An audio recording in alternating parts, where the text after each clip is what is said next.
السلام عليكم الاخوان، مرحبا بكم في قناه مزرعه الهواري. اليوم راه جيناكم بواحد الفيديو ديال كيفيه صناعه فقاصه يدويه. تقام عليك تقريبا بواحد 300 درهم. المهم الاخوان خليكم معنا، راه غادي نشارك معكم جميع المراحل ديال كيفيه صناعه هذه الفقاصه هذه. كيكون فيها التقليب يدوي، وبالنسبه للحراره والرطوبه راه كيكونوا فيها. خليكم معنا الدراري باش تشوفوا جميع المراحل كيفاش كنخدموها. اول حاجه الدراري غير خصكم جوج ديال هاد البوليستر ديال الحوت ولا ديال كيكون صحاب الحلوى. راه تقدر تاخذ من شي واحده، الثمن ديالها راه كيتراوح ما بين 20 درهم و 25 درهم. غادي خصك جوج، غادي تشدهم على هذا الشكل بحال هكا صافي. وراه كتروا ليهم بالسكوتش، كتروا ليهم بالسكوتش مزيان. السكوتش بالنسبه للسكوتش يكون على الشكل ديال، غنوريكم الشكل ديال السكوتش كيفاش غادي يكون. بالنسبه للسكوتش الاخوان راه يكون على هذا الشكل، يكون ابيض في اللون احمر، ما يكونش داك الابيض الشفاف بحال هكا الاخوان، باش يجي في هذا الديكور ناضي. من بعد ما كنجمعوا جوج راه كنجيو للفوق وراه كنحلوها بحال هكا من الفوق صافي الاخوان. وهذه هي الغطايه ديالها. الغطايه راه اصلا هاد البوليستر راه كتجي مع كل وحده، كتجي مع الغطايه ديالها. كنهزو وحده، ها هي الاخوان حاليا راه خدامين كنرويو عليها السكوتش باش نردوها بحال هادي الاخوان. ها هي. يلا الاخوان خليكم معنا تندوزو للمرحله الثانيه. انتما الاخوان ها هي النتيجه كيفاش جات بعد ما شديناها بالسكوتش. خليكم معنا غادي تشوفوا كيفاش غادي نركبوا الفرفاره والترموس ديال الحراره. وبالنسبه للبلاصه فين غادي نركبوا الدويه، بعد ما قدينا هاد البوليستر الاخوان غادي نحتاجوا فرفاره، ونحتاجوا هاد الترموسطه هذه هي السميه ديالها، سميتها اكس اش دبليو 3002 هي السميه ديالها. وتقريبا راه غادي نحتاجوا الدراري واحد المتر ونص ديال الخيط، ونحتاجوا هاد الكوله هذه باش غادي نشدوا هاد الفرفاره. ونشرح لكم الطريقه كيفاش غادي نركبوا هاد الفرفاره. وراه غادي نحتاجوا بريز وواحد الدويه فين غادي نركب عندنا البوله. وشنو غادي نحتاج اخر؟ واحد الشبكه بحال هذه فين كنحطوا البيض ديالنا بحال هاد الشكل هذه. تقدر دير جوج، تقدر دير وحده وتقدر دير جوج، المهم غير الشبكه تكون العبار اللي غادي يدخل لينا هنايا. اول حاجه الاخوان راه غادي نجيبوا هاد الغلاقه هذه من التحت ديالها، راه غادي نحاولوا نحطوا الفونتيلاتور، نحفروا ليها واحد شويه هنايا في هاد البوليستر، ونزرعوها فيه، ونحاولوا نديروا هذيك الكوله هذه اللي شفتوا باش تشد عندنا هنايا. هذه كتكون من التحت، ونفاس معاها كتكون الدويه حتى غادي نقبوا هنايا الدويه وغادي نركبوها فين غادي تكون البوله. المهم الاخوان نركبوا دابا هذه غادي نقبوا ليها هنايا. انتم الاخوان راه بعد ما درنا لها الكوله اللي كتذوب بالعافيه، هاي كيفاش جات درناها من جميع الجوانب. بحال ما عندكش هاد الكوله هادي راه تقدر دير مثلا غير السكوتش ودورها من هنا لهيه بحال هكا صافي. حتى كتشد مزيان، تقدر تزيد مثلا شي وحده من هنايا بحال هكا. المهم غير كتشد لك وصافي. بالنسبه لديال الدراري فقاصه يدويه بحال هكا الدراري اللي باغيين يبداو وصافي، خدامه مزيان وبنادم يبدا فيها تقام عليك بواحد 300 درهم الدراري، راه شي حاجه اللي مزيان. ها انتم ها هي الكوله هنايا، وها هي هنايا. هي راه حاليا راه شدات مزيان الدراري. بغيت نوريكم ها هي الفرفاره ديالنا راه لاصقه تما دابا. ها دابا الدراري غادي نجيبوا هذه الدويه وغادي نثقبوا لها هنايا تقريبا، هاهي بحال هكا. غادي نثقبوا لها هنايا واحد شويه وغادي نخشوها هنايا باش يخرج عندنا الخيط على برا. وبالنسبه للخيط هذا ديال الفونتيلاتور حتى هو راه غادي نثقبوا ليها الاخوان باش يخرج عندنا الخيوط الفوق.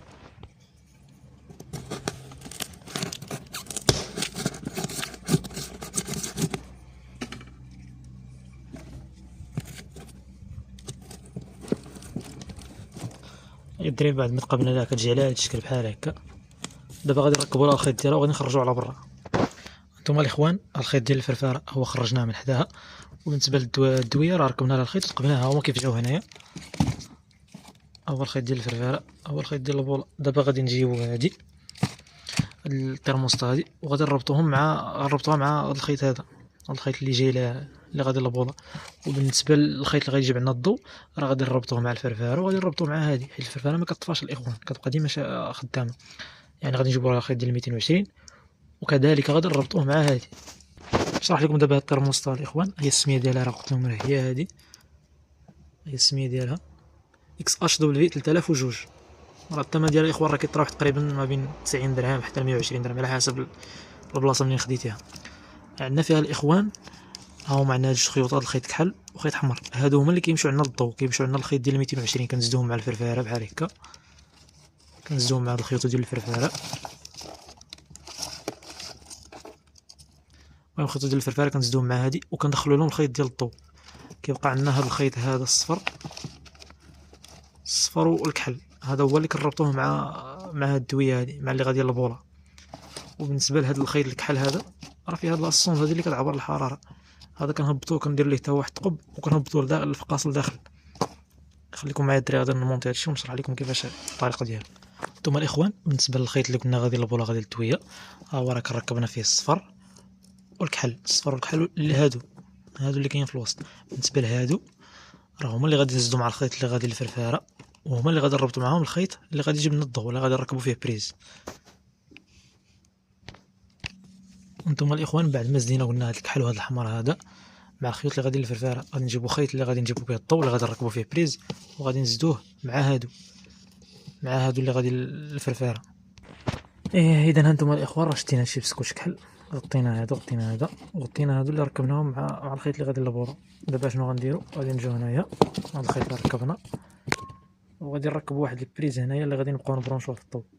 وانتم الاخوان بعد ما ركبنا البريز قلنا دينا هاد الخيوط جوج هادو الاحمر والكحل اللي خارج من الترموسطا، ركبناهم كذلك مع الخيط اللي غادي للفرفاره، وخرجنا هاد الخيط الاحمر والصفر والكحل اللي خارجين من الترموسطا، ركبناهم مع الخيط اللي غادي بالدويه. ها هما من التحت كيفاش غادي يجوا. بالنسبه هنا لداخل فين كنحطوا الشباكي وكنحطوا طاسه ديال الماء كنعمروها بالماء لداخل. هنايا غادي نشرح لكم كيفاش غادي نركبوا هاد الشبكه هذه هنايا.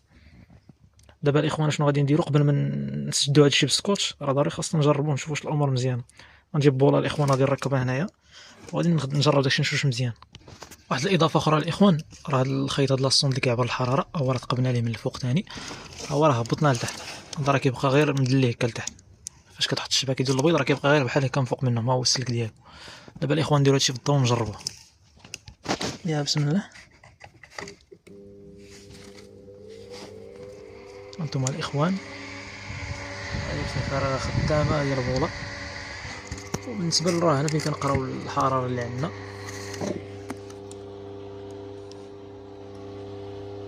غادي نسكوتشو دابا الدراري. هادشي خصنا نغطوه، غادي نغطو هادي وراه غادي نشرح لكم كيفاش تبرمجوا هادي باش تبقى لكم على الحراره اللي مناسبه.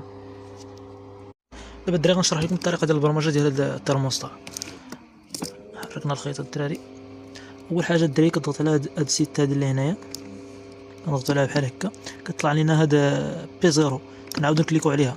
دابا طلع لنا 25 هنايا. الحراره اللي خاص البوله تشعل عليها غادي نديروها 37، نديروها 37.2. قلنا غادي نضغطو سيت، غادي يطلع لنا هاد زيرو، وغادي نعاود نكليكو بحال هكا وغادي نطلعوها بحال هكا الدراري.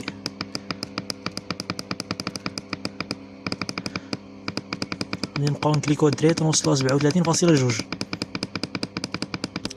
انتم الدراري هي راه 37.2 قلنا سيت نكليكو عليها، هي راه ردينا 37.2. دابا الدراري كنتسناو حتى كترجع بحال هكا، عاد كنضغطو هاد السيت الثاني وكنكليكو على هاد البوطه اللي كيطلع يعني بي جوج هي الحراره اللي خاص البوله تطفى عليها. ونضغطو سيت، نضغطو هكا تولي لنا بي جوج، نعاود نضغطو سيت. هنا 40 خصنا نردوها 37.7. غادي نقصو بحال هكا الدراري. هي الدراري ردينا 37.7، راه مباشره مع كنحيدو صبعنا راه كترجع لنا الحراره اللي كاينه لداخل بحال هكا. هذه هي الطريقه ديال البرمجه ديال الدراري. وراه كنجيبو شبكه بحال هذا الشكل كنديروها لداخل هنايا وكنحطو وسط منها البواطه ديال الماء. غادي نشرح لكم الطريقه كيفاش. كتجيب الشبكه كتدخل الشبكه لداخل وكتحط وسط منها بواطه ديال الماء كتعمرها بالماء صافي، وكتكون عندك الترموسيه كتحكم لك في الحراره.